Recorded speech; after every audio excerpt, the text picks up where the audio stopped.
بسم اللہ الرحمن الرحیم۔ السلام علیکم ورحمۃ اللہ۔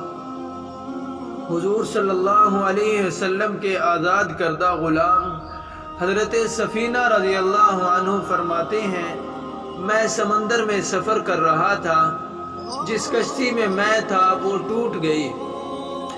میں اس کے ایک تختے پر بیٹھ گیا، اس تختے نے مجھے ایسے گھنے جنگل میں لا کھڑا کیا جس میں شیر تھے۔ ایک شیر مجھے کھانے کے لیے آیا۔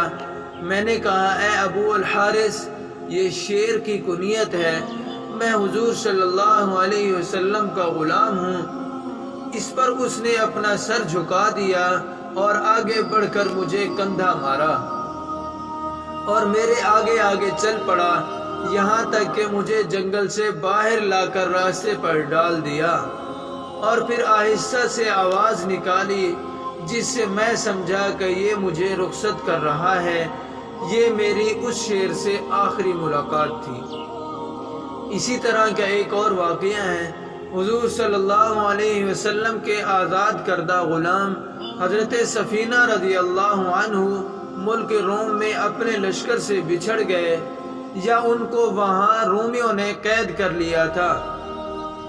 یہ کسی طرح قید سے بھاگ نکلے اور اپنا لشکر تلاش کر رہے تھے، تو وہ اچانک ایک شیر کے پاس پہنچے۔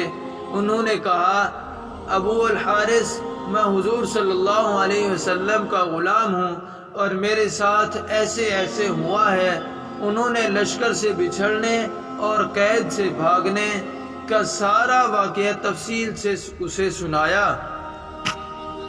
وہ شیر دم ہلاتا ہوا آگے آ کر ان کے پاس کھڑا ہو گیا، اور اسی طرح اس نے اپنے تعلق اور فرما برداری کا اظہار کیا۔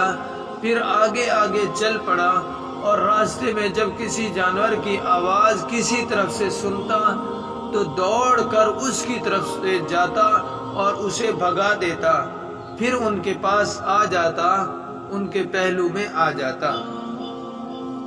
سارے راستے میں وہ ایسا ہی کرتا رہا، یہاں تک کہ اس نے انہیں ان کے لشکر تک پہنچا دیا اور پھر واپس چلا گیا۔ اسی طرح کا ایک اور واقعہ حضرت سفینہ رضی اللہ عنہ فرماتے ہیں، میں سمندر میں سفر کر رہا تھا، ہماری کشتی ٹوٹ گئی، ہم ایک جنگل میں پہنچ گئے، ہمیں آگے راستہ نہیں مل رہا تھا۔ وہاں ایک شیر یکدم ہمارے سامنے آیا، جسے دیکھ کر میرے ساتھی پیچھے ہٹ گئے۔